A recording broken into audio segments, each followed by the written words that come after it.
Bienvenue dans cette nouvelle vidéo. On va évidemment commencer le mois de juillet avec mon bilan du mois de juin.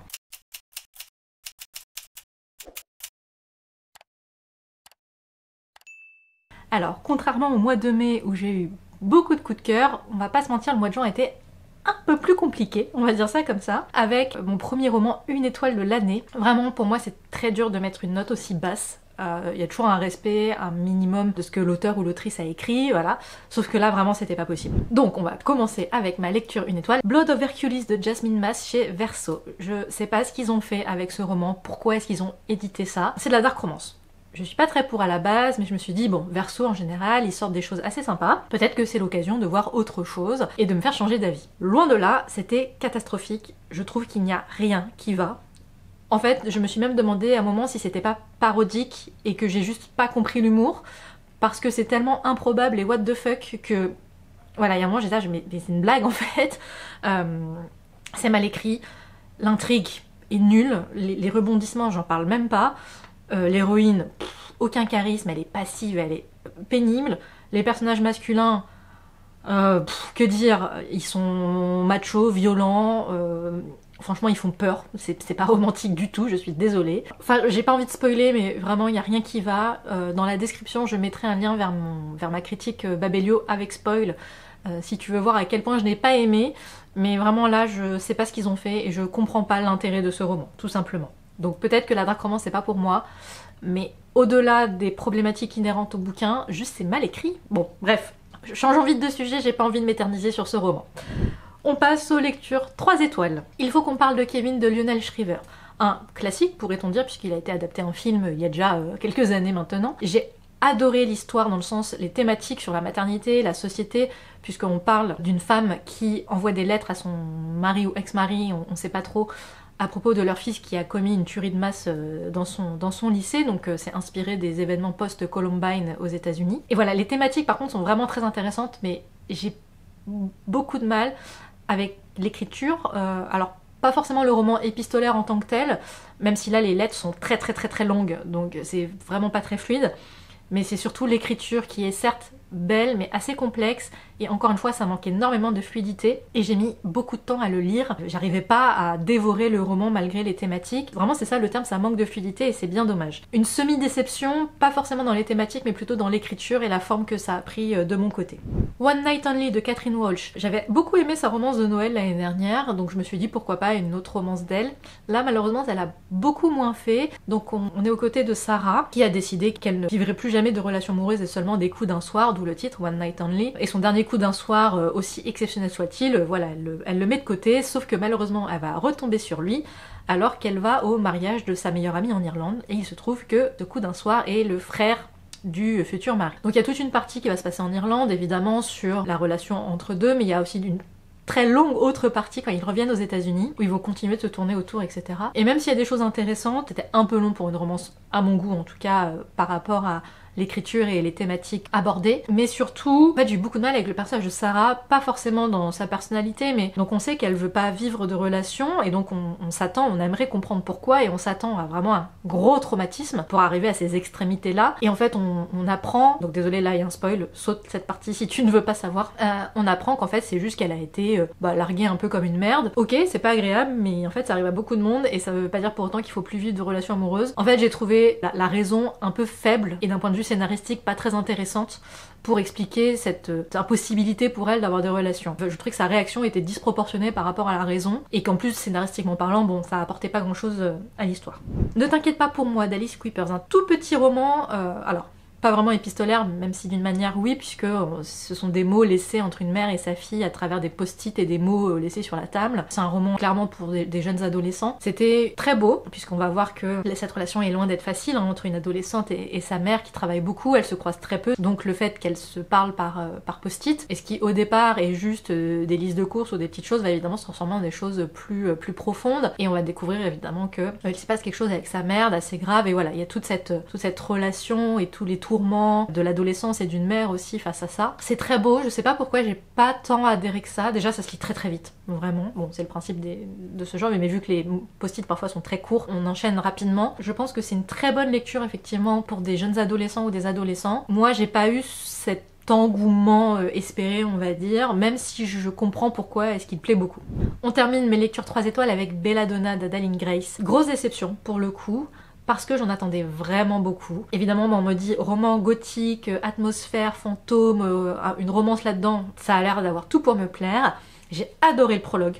Vraiment, je me suis dit au début, super, ça va être incroyable, exactement ce que j'aime. Et puis, pouf, le soufflet retombe malheureusement. L'ambiance est pas si gothique que ça. Je veux dire, il suffit pas de mettre un manoir, des fantômes et une nana qui voit des esprits pour que ça fasse gothique. Ça manque vraiment de noirceur, je trouve. Après, on va me dire que c'est peut-être young adulte, mais enfin quand même. Le personnage de Signa est insupportable. Vraiment, j'ai eu beaucoup de mal avec l'héroïne, que je trouve... je sais même pas quoi dire. En fait, j'ai vraiment pas aimé son caractère et je l'ai trouvé complètement paumée par rapport aux événements, et en même temps c'est quand même elle qui résout l'affaire, du coup c'est un peu étrange. En fait j'ai du mal à comprendre comment est-ce qu'elle arrive à résoudre ça alors qu'elle est super naïve sur plein de points. Et enfin la romance avec l'ange de la mort sort vraiment de nulle part. Je trouve qu'elle n'a aucun intérêt, aucun enjeu émotionnel. L'intrigue est sympa, le côté enquête voilà est plutôt cool.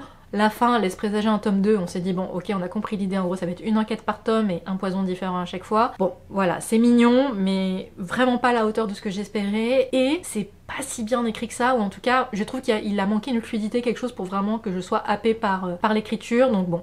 Déception pour moi que ce roman. Ça reste sympathique, hein, c'est pas catastrophique, mais pas à la hauteur de ce que j'espérais.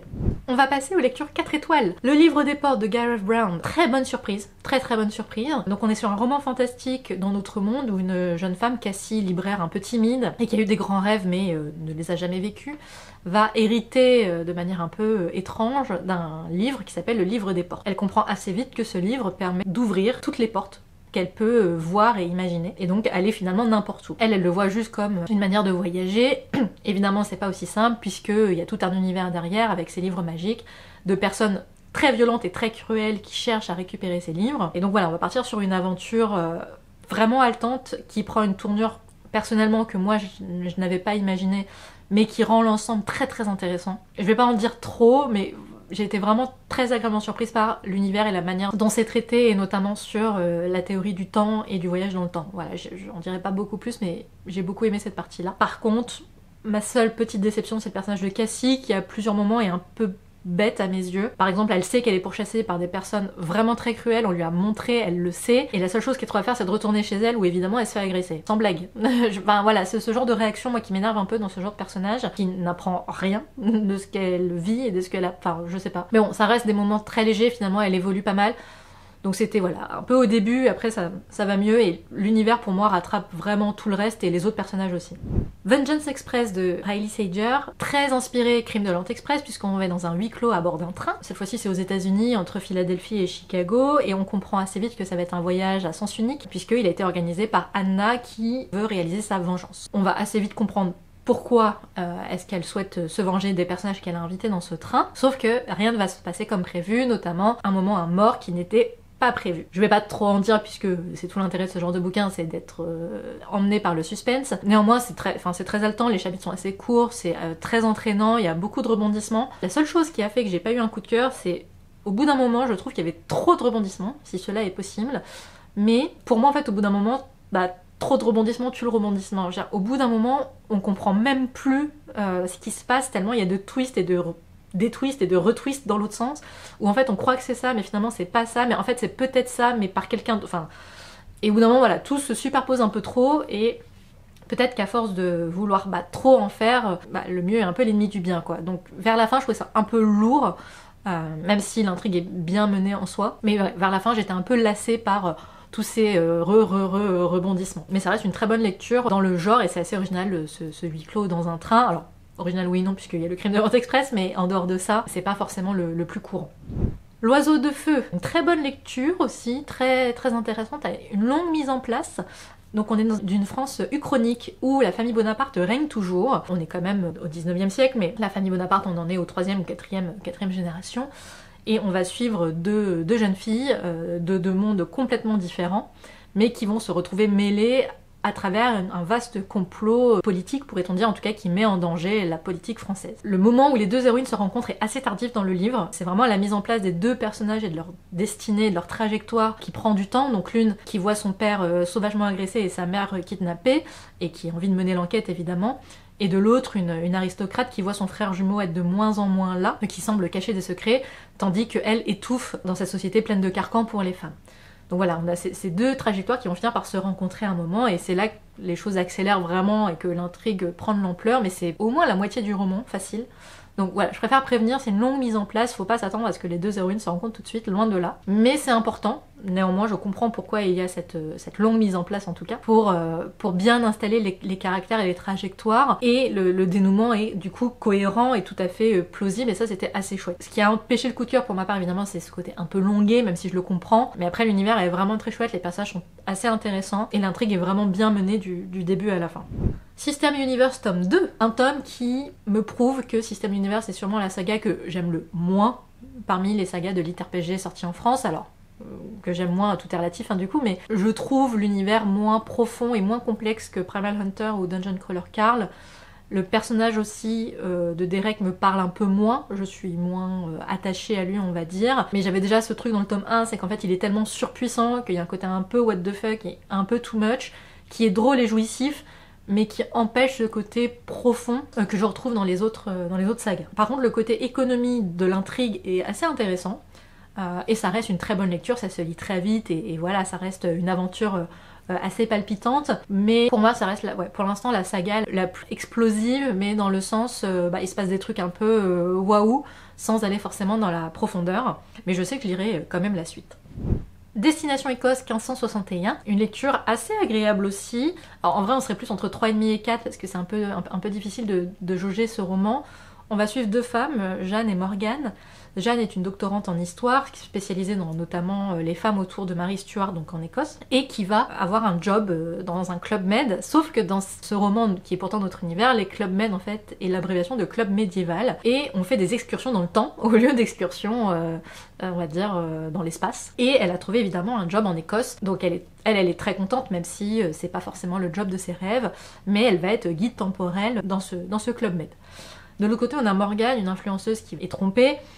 C'est un personnage plus difficile à apprécier, c'est vraiment le cliché de l'influenceuse égoïste, égocentrique, et qui du coup, à cause d'elle, puisqu'elle va au club med profiter de sa lune de miel toute seule, mais voilà, et évidemment pendant la première excursion temporelle, elle décide de faire une vidéo pour ses abonnés, va s'écarter du sentier, et Jeanne et Morgane vont se retrouver coincées en 1561, sans possibilité de revenir dans le présent. Donc voilà, le côté égoïste, égocentrique de l'influenceuse, je trouve ça un peu cliché, c'est vraiment un personnage assez difficile à apprécier parce qu'elle est vraiment égoïste. Mais c'était intéressant de voir cette amitié. En fait, la couverture pourrait donner à penser que la romance est entre elles deux, et en fait pas du tout, il va y avoir deux romances parallèles. Jeanne d'un côté qui est effectivement lesbienne, et Morgane qui elle est hétérosexuelle, et chacune va vivre sa romance de son côté dans cet univers 1561 où il va se passer plein de choses, plein de péripéties. Ça reste très léger, très sympathique, on va pas se mentir, et je trouvais le principe de voyage temporel assez étonnant. J'imagine que si j'avais lu le résumé, j'aurais pas été surprise, mais pour moi qui ne lis pas les résumés, c'était une bonne surprise. Donc voilà, une lecture somme toute agréable. Je donne une bonne note notamment pour l'originalité du scénario, même si effectivement les personnages et les romans sont pas ce que j'ai lu de mieux. Mais bon. Passons aux lectures 5 étoiles. On commence tout de suite avec Dungeon Crawler Carl tome 2. J'ai lu beaucoup de suites ce mois-ci. Contrairement à System Universe, j'aime toujours autant Dungeon Crawler Carl. Là, on entre dans quelque chose de beaucoup plus complexe. On continue de descendre les niveaux du donjon évidemment, mais surtout là on arrive dans un moment où toute la partie relations géopolitiques intergalactiques est hyper intéressant, avec des répercussions sur d'autres univers et d'autres royaumes on pourrait dire, qui sont vraiment passionnants. L'évolution des personnages évidemment toujours, avec des combats etc. Ça se lit tout seul, c'est toujours aussi drôle, mais ce qui me manquait justement à System Universe, là je le retrouve, c'est cette complexité qui s'installe, cet univers et cette intrigue qui prennent de l'ampleur et de l'épaisseur, et qui rendent... C'est pas juste un personnage qui tape sur des gens, il y a vraiment plein de choses à prendre en compte et c'est très très intéressant. Là pour le coup j'ai vraiment très hâte de lire la suite. L'Or Olympus tome 8, bon je vais aller vite puisque ce sont des suites, mais j'aime toujours autant l'Or Olympus et ce tome 8 est incroyable, il se passe des choses dingue. Bref, on sent qu'on arrive quand même un peu sur la fin. Je sais pas combien de tomes il reste, mais voilà, on sent qu'on arrive quand même sur la fin. Mais toujours aussi fou en termes d'émotion, le dessin, enfin bref, j'adore. Si tu n'as pas lu l'Or Olympus, il faut se lancer. Ensuite, on continue dans les suites. Freerun tome 8 et 9.